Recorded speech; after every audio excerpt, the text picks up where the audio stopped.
Hey guys, welcome to Wrestling Days and welcome to this Smackdown review, but it's so much more than that because really pretty much everything has changed. This is what we wanted the Raw after WrestleMania to be. We were hoping for that OMG moment and it arrived. It didn't really arrive on Monday, but it did arrive tonight. The Bloodline have imploded, and as we said, pretty much everything has changed. Roman Reigns right now could be on the road to being a face. We might have a new tribal chief. Jimmy is out. We've got the new arrival of Tama Tonga. We don't know where Paul Heyman stands. And really, this just throws a lot of things into chaos, right? We're going to try and work this chaos out. And in order to do that, I've got a message here from Adam Cox, right? Who sent this over on our watch-along, our live stream. If you don't join us for those, join us for those because honestly, we're chucking theories and thoughts around live as it's happening. And Adam said, look, I think this new bloodline runs riot, right? I think The Rock is now the tribal chief. Bear with us because we'll come back to that. I think we're building towards The Rock versus Cody. And I think Roman is going to interfere in that match and return as a face. This is then going to have or build two bloodlines and ultimately lead to Rock versus Roman, right? So much to unpack there, right? We need to walk through it. So, a new bloodline. Yes, because Jimmy is out. Tama Tonga is in, right? And we don't know the status of Roman Reigns. What I would say is, the next part is The Rock is the tribal chief now. How have we got to that, right? Well, what I would say is, we know that wins and losses, they have consequences. So, shout out to Sean G, who kind of pointed that out, reiterated that fact. Jimmy lost at WrestleMania. Look what happened to him. Roman also lost at WrestleMania. We don't know what's about to happen to him. But what I would say is when Paul Heyman, who clearly didn't know this was going to happen, he was in absolute shock. When Heyman went to get the phone to do the call, Roman Reigns thing, Solo snatches the phone, throws it down, and stamps on it. Now, if you think Roman's not there, the tribal chief is not there, so the way that we communicate to him is with this phone. That phone is very symbolic. That is basically Roman. That is your contact to Roman. So for it to be snatched, thrown down, stamped on top of, really shows how Solo feels about the tribal chief right now, how he feels about Roman Reigns. And what we would find out later from Tama Tonga is that what happened was on orders of the tribal chief. Orders of the tribal chief. Well, the tribal chief that we know seems to have been disrespected.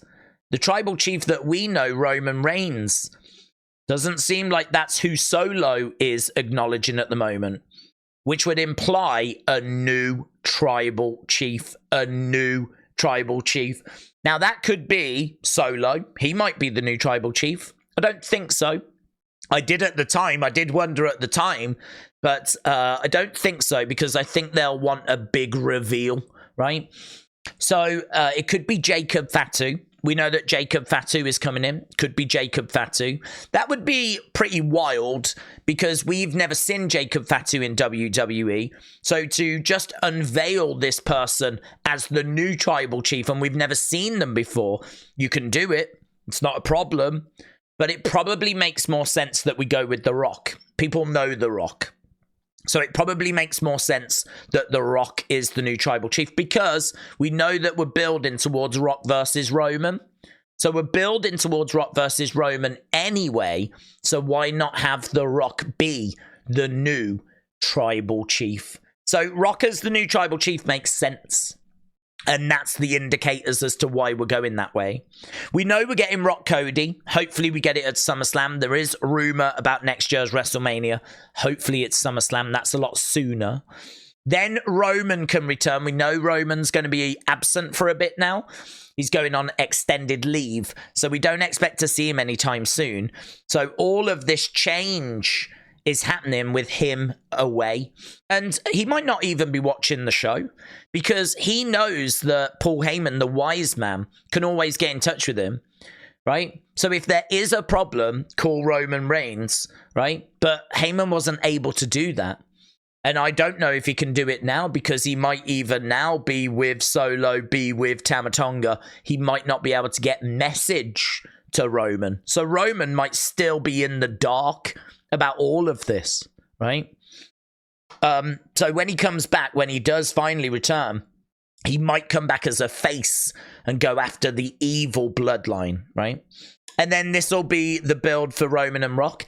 So if we look at the new bloodline, is it Rock, Solo, and Tama Tonga? And then on the other side, Roman and Jimmy. But who helps? They need a third person. It could be Jay. Could be that it's Roman and the Usos. That would make a lot of sense. But I think Jay's doing great work at the moment. Jay is in contention for the World Heavyweight Championship. So I don't know that we would go in that direction. We could, but is this where Jacob Fatu comes in? Is Jacob Fatu going to be Roman's new Solo Sikoa? Are we building? Are we going to get like Jacob Fatu versus Solo? Because Jacob Fatu has got a good size to him, you know? Which is why if they really wanted to make him the tribal chief, the new tribal chief, you could. But equally, it might be Roman's new Solo Sikoa replacement. So it's very exciting. It's very exciting. So many different directions that we can go. So, yeah, that's just a few initial thoughts. So, with that being said, I feel like we've kind of got some big stuff out the way there. Let's kind of walk through the show. Cody said a new era starts tonight, and he was correct. A new era now. Right, Cody made his way out. There was a Solo versus Math fan sign, which made me laugh. Cody was talking about The Rock, and there was big Rocky sucks chants. He said, as someone famous from Detroit once said, who the hell told you it was open mic night? Right? Because that was Brandy. She said that over in AEW. She said it to Jade Cargill. And so he was basically having a bit of fun saying that line. And he said, like, he was talking about The Rock and being interrupted by The Rock. And he was saying that was a bit awkward, but I believe what he said. I believe that he's gone to Hollywood, and I believe he'll come for me when he returns, right? He'll come after me. So he said, I'm not worried about that right now. I look forward to it, but I'm going to also look forward to the future. And so he told us about 2 triple threats where the winners would face each other, and then the winner of that will face Cody for the championship at Backlash. And he really focused on AJ Styles. He said there's 4 people that have won the NWA and the WWE title. That's it. Only 4. That have ever won both. And he said, me and AJ are 2 of them, which I thought was a great fact. Really good fact. And that was it, really. He basically said, you know, this is the new era. He said, I am the champion. I am, you know, the undesirable that became undeniable, that's now undisputed, right?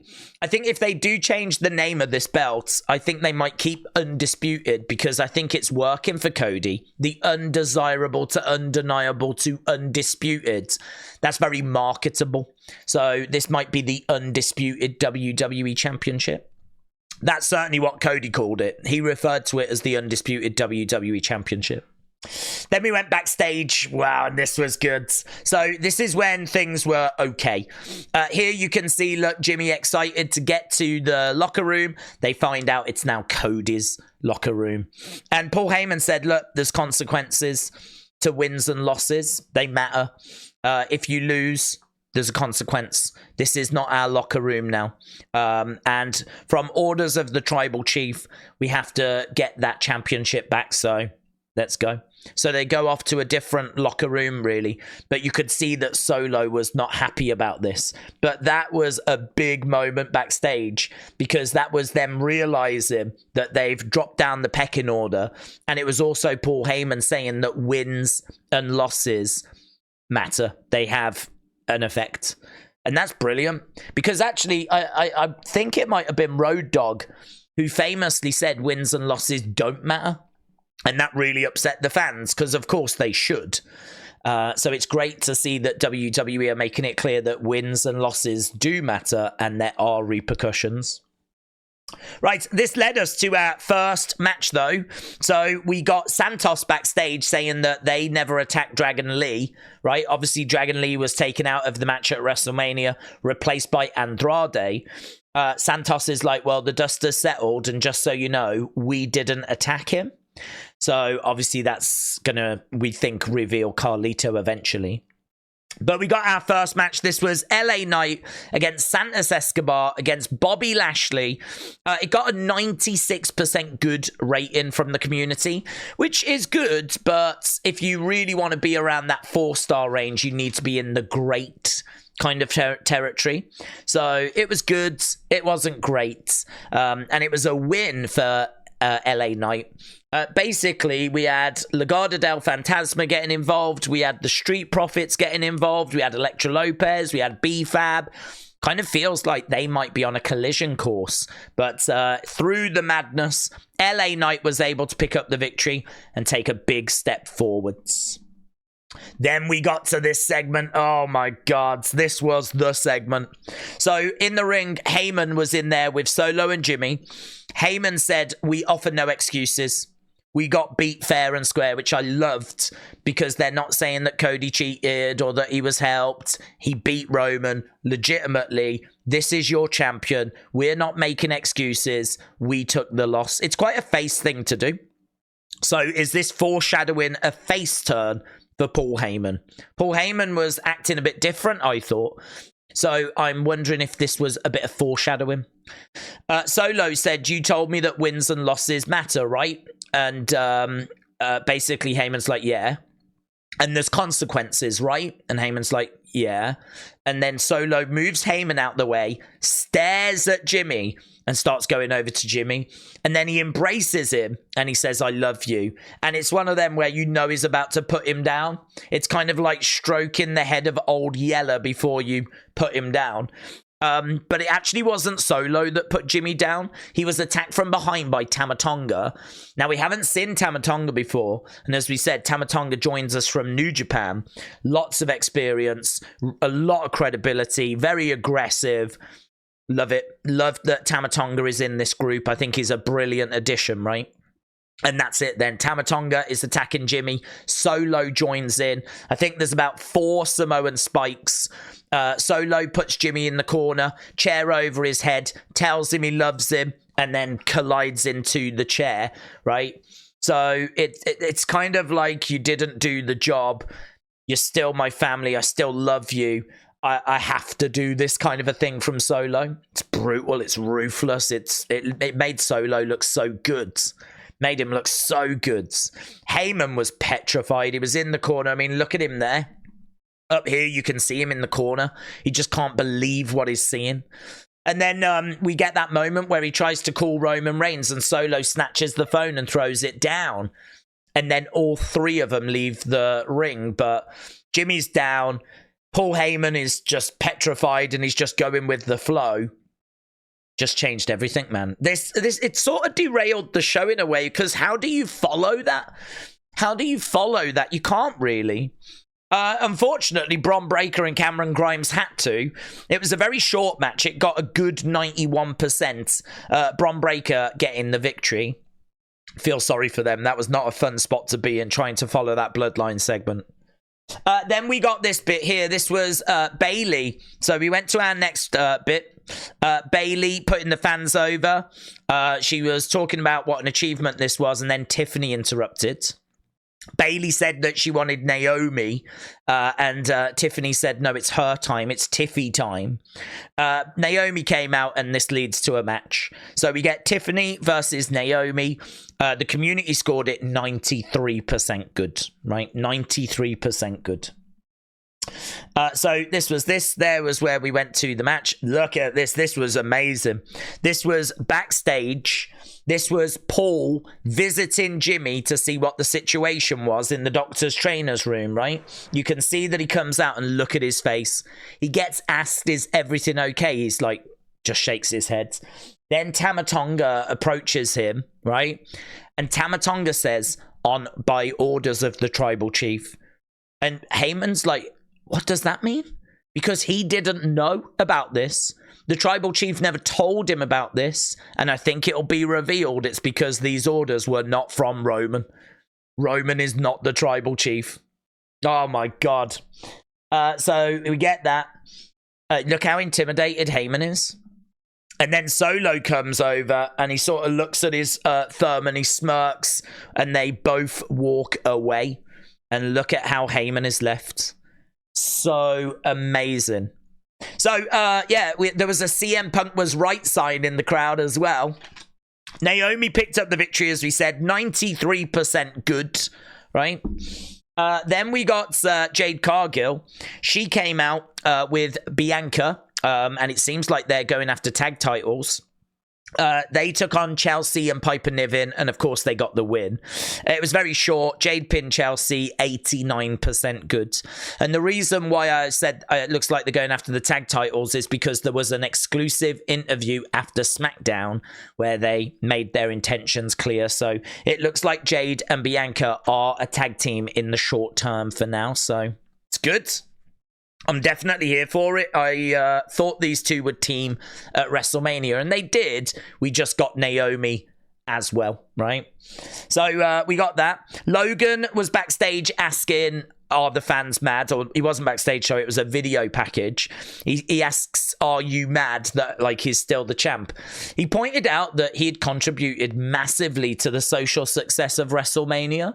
So fair play. He was talking about the amount of views that he had provided on social media. As well as that, we got a video package for Theory and Waller, which was pretty fun.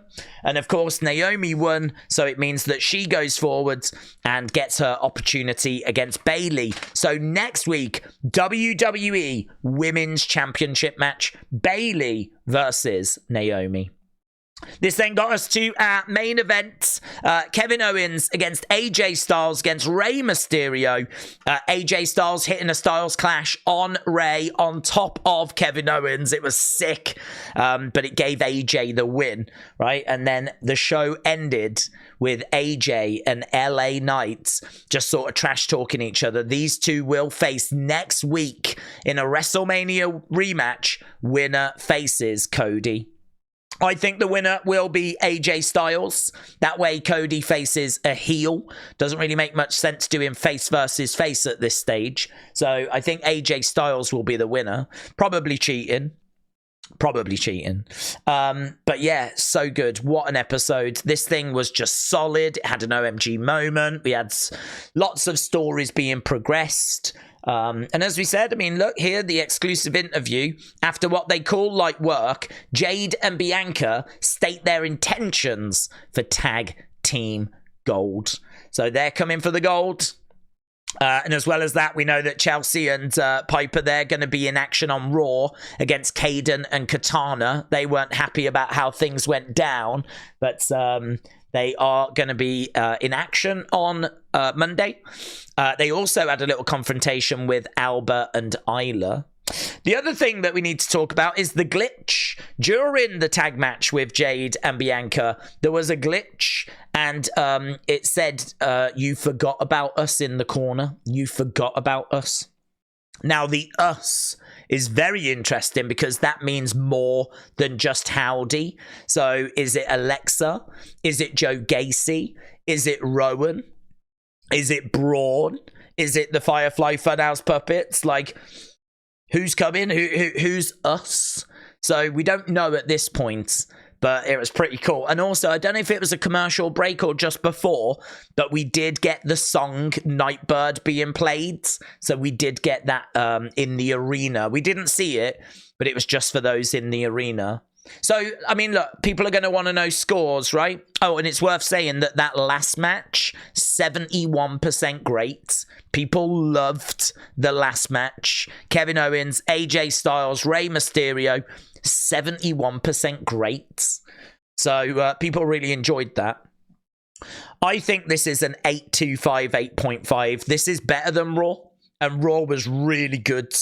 Raw was a Raw after WrestleMania. It just maybe didn't go far enough. It didn't provide that OMG moment. This did. This definitely did. So this was fantastic. This really was fantastic. So I'm going to say 8.25, 8.5, absolutely loved it. But let me know your thoughts down in the comments below. What do you think's happening with the Bloodline? What did you score this episode? I really appreciate the support. We will be back with our UFC watch along this weekend, UFC 300. And of course, we'll be back on Monday as we do our Raw watch along, and we'll do another review afterwards. Thanks for watching. Bye for now.